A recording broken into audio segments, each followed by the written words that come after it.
Bom, eu vou falar aqui de pé por vários motivos, né? Não tenho essa desenvoltura dos nossos colegas. Primeiramente, quero agradecer a presença de todos e todas, dizer que é uma grande honra estar com vocês hoje no Seminário Nacional de Trabalho no Sistema Penal, especialmente porque aqui a gente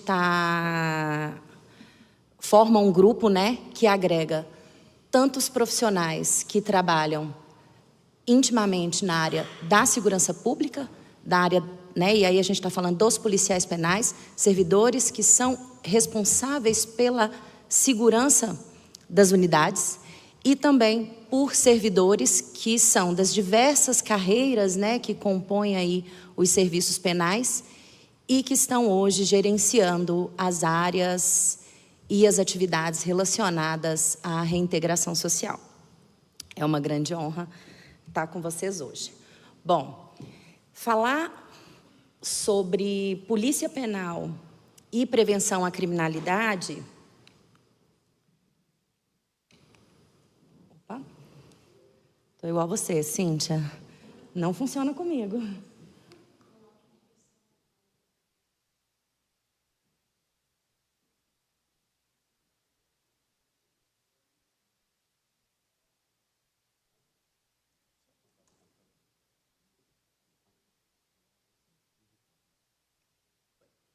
Falar sobre polícia penal e falar sobre prevenção à criminalidade é falar um pouco desses três conceitos que eu trago aqui hoje para a gente poder compreender o cenário do trabalho dessa nova polícia, como o João falou para nós, de uma maneira mais ampla, mais completa e mais aderente ao que a sociedade espera de nós enquanto entrega, né? E aí esses três conceitos, eles são centrais nessa discussão. O conceito de policy, que é um conceito relacionado à polícia, e aí nesse aspecto é muito importante frisar que o poder de polícia, ele não está restrito às forças policiais, né? A gente tem uma legislação vasta no Brasil que trata sobre o poder de polícia, e o poder de polícia ele está distribuído, inclusive, em instâncias e sistemas que lidam com áreas administrativas, por exemplo, dentro do poder executivo, né? A gente tem ali a lei que trata da área tributária, que traz um conceito central sobre o poder de polícia, e esse conceito ele abarca as diversas possibilidades, né? Por exemplo, em alguma medida o Detran ele exerce um poder de polícia porque ele fiscaliza, né, as atividades, ele tem se utiliza de uma espécie de coerção para poder atuar, assim como outras diversas áreas. Esse é só um exemplo. O conceito de policing, que é um conceito mais relacionado à atividade de segurança propriamente dita, que é um conceito que traz aí, que representa estratégias diversificadas de policiamento, e o conceito de policy, que é o conceito que a gente usa quando a gente quer tratar das políticas públicas, e aqui a gente está falando da política de segurança pública. Esses conceitos vão ser importantes para a ideia desse painel, né, dessa temática, que não é esgotar a discussão, muito pelo contrário, é trazer uma reflexão e um questionamento para cada um de vocês sobre o nosso papel no cenário das políticas de segurança pública, onde também se insere, né, em alguma medida, as políticas penais. Bom, quando a gente trazendo esses conceitos para o campo dos sistemas penais e das políticas penais, o que a gente verifica, né? Nesse primeiro quadro, a gente traz aqui uma divisão também conceitual, né, que remete aos sistemas penais em três níveis, né? No nível de criminalização primária, secundária e terciária.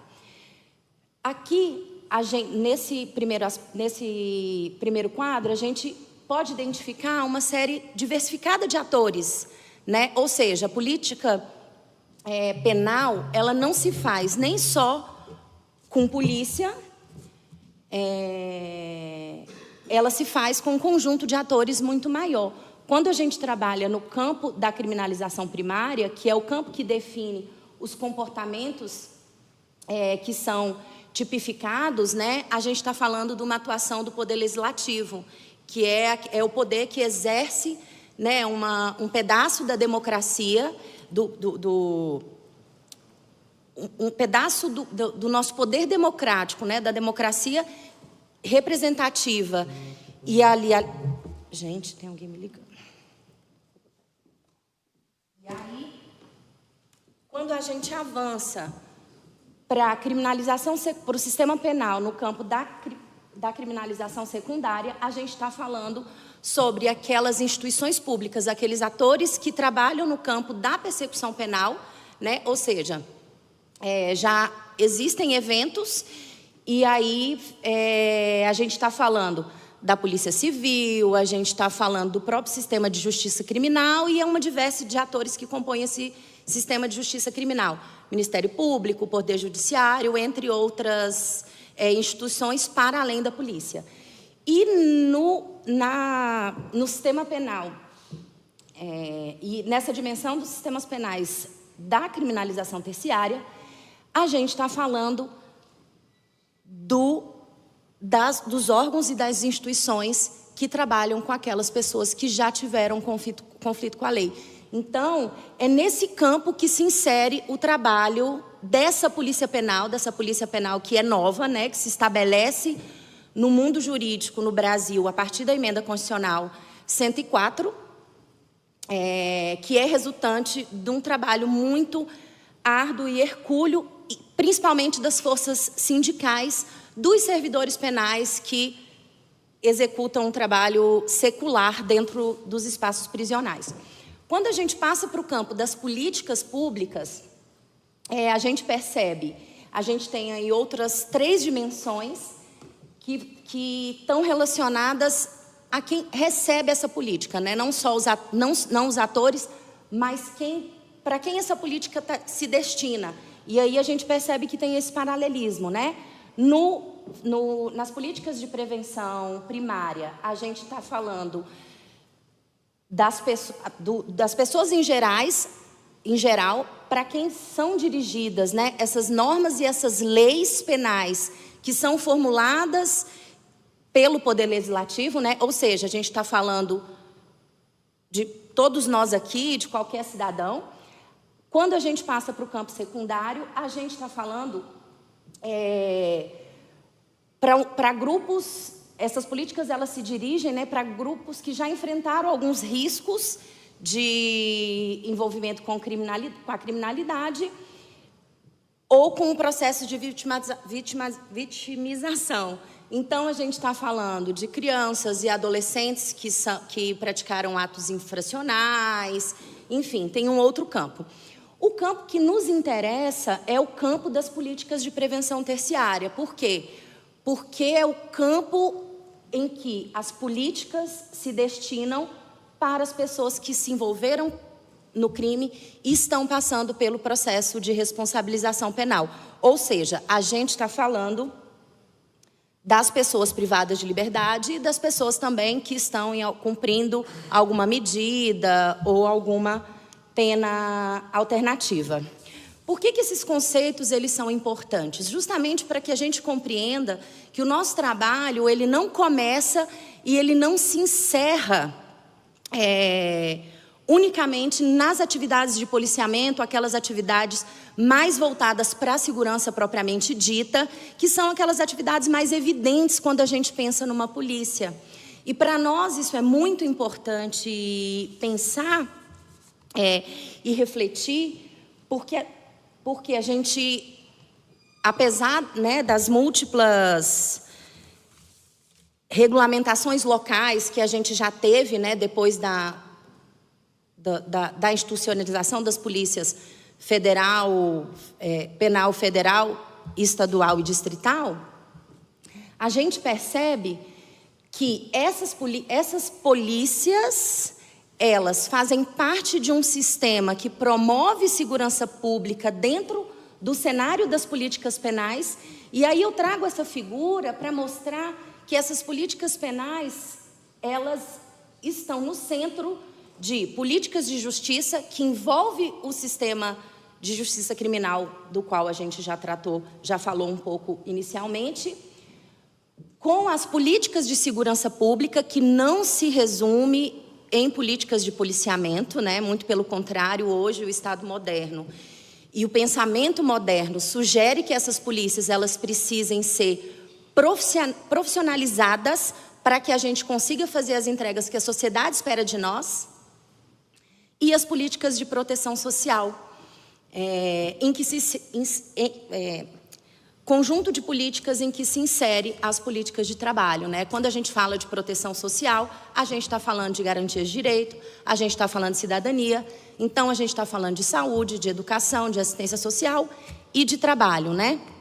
O trabalho, de forma muito especial, é um valor que é coroado pela nossa Constituição Federal como um fundamento da República, inclusive, né? O trabalho como valor social para o desenvolvimento do país. Bom, então, a ideia aqui é trazer um pouco a reflexão da necessidade de que a gente se enxergue no campo dessas políticas penais, que não se resume à segurança das unidades prisionais, né? Então, eu trago aqui 3 pontos muito principais para a gente pensar num novo paradigma de segurança pública a partir do viés das políticas públicas. Bom, e aí, quando a gente fala de das polícias no geral no Brasil, né, elas têm elas têm ainda práticas muito militarizadas, e aí eu acho que é muito importante a gente identificar que essa nova polícia, além de ser uma instituição, né, ela também compõe carreiras de caráter civil, e que, por conta da necessidade da gente se aprofundar sobre quais são as práticas, quais são as dinâmicas, quais são os fundamentos que orientam o trabalho dessa polícia, né? Hoje, o principal instrumento normativo que nós temos é a Lei de Execução Penal, que traz como um ponto central a reintegração social, para o qual o trabalho é uma política estruturante, porque a gente está falando de adultos, né, gente? Nós lidamos com mulheres e homens que têm famílias, filhos, necessidades, que têm necessidades materiais, né? E a gente sabe que o Estado ainda não tem condição de suprir da maneira mais adequada todas as necessidades das pessoas que estão privadas de liberdade, em especial, né?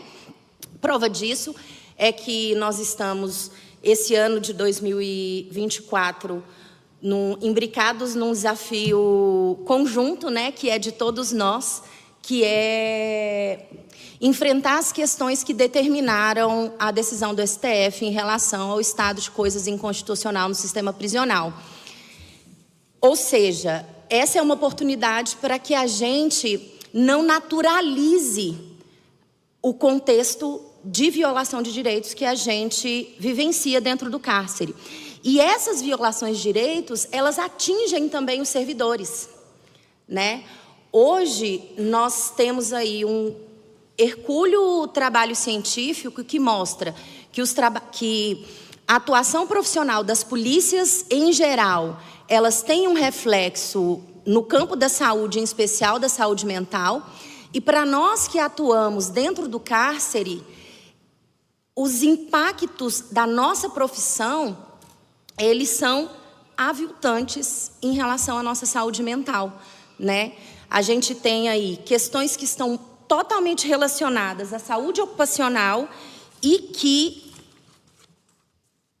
não tem uma relação única ou direta com eventuais problemas pessoais de servidores que trabalham dentro do cárcere, não. Muitas questões a gente vivencia, inclusive por conta desse conflito de identidade, né? No painel de ontem, a professora Aide Caruso falou um pouco sobre isso, e eu acho que esse é um desafio que a gente, especialmente os policiais penais, precisam enfrentar, junto com os governos, por óbvio, né? Para que a gente pense para o futuro, né? Qual é a polícia penal que a gente quer para esse futuro, né?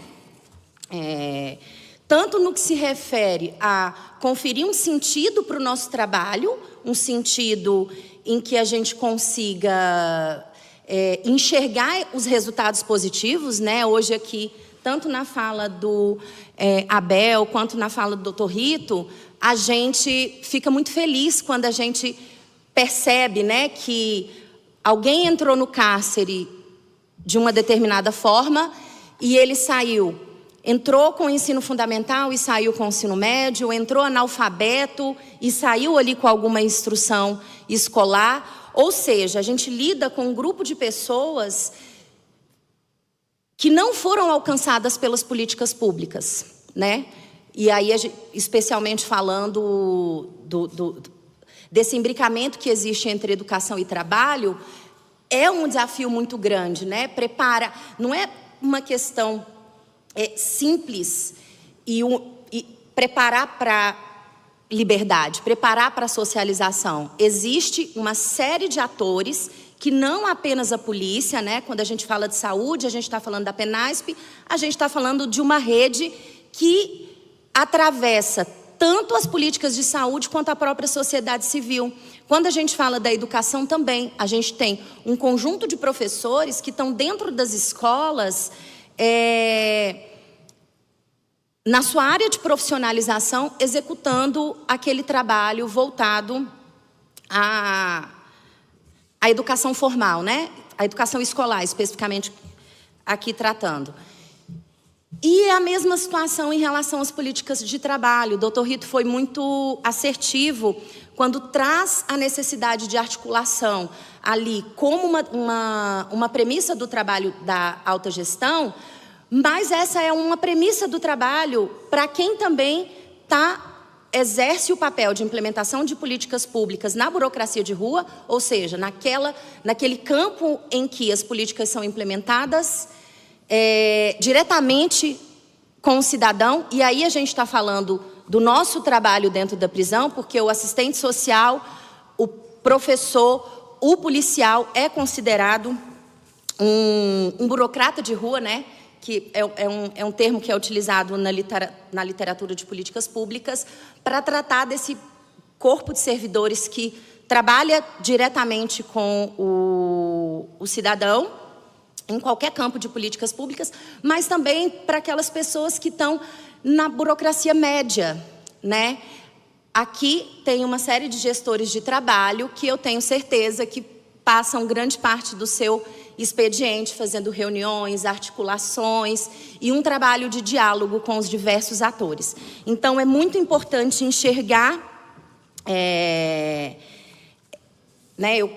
a ideia aqui é trazer à luz mesmo a necessidade de que a gente, com base nesse empirismo e toda a prática nas prisões que nós temos, né, por conta do exercício profissional que exercemos nesse campo, que a gente se enxergue como uma instituição e como uma carreira de caráter civil, que a gente labute por profissionalização, ou seja, quando a gente fala em profissionalização, a gente está falando de um conjunto de práticas e de uma ciência própria que vai determinar o trabalho dessa polícia, né? E também a sua identidade, sua perspectiva de futuro. E em todas as medidas, né? Para algumas pessoas aqui que me conhecem, sabe que grande parte do trabalho que eu pude desenvolver aqui na Secretaria Nacional de Políticas Penais foi na área de gestão de pessoas. E aí eu vou trazer uma frase que é do professor Sandro Berg, que ele fala que falar de políticas públicas é falar de pessoas. Não existe política pública só com papel, só com sistema. E quando a gente está falando de políticas públicas, a gente está falando em quem promove, quem implementa e quem recebe. E são pessoas. Então, essa é a provocação que eu quis fazer, né, para que a gente enxergue não só o trabalho, mas as outras políticas sociais como uma parte intrínseca da Polícia Penal, né? A gente sabe que cada profissional tem seu papel, mas as políticas de segurança pública e as políticas penais em todas aquelas áreas estão afetas a essa nossa, porque eu também sou policial penal.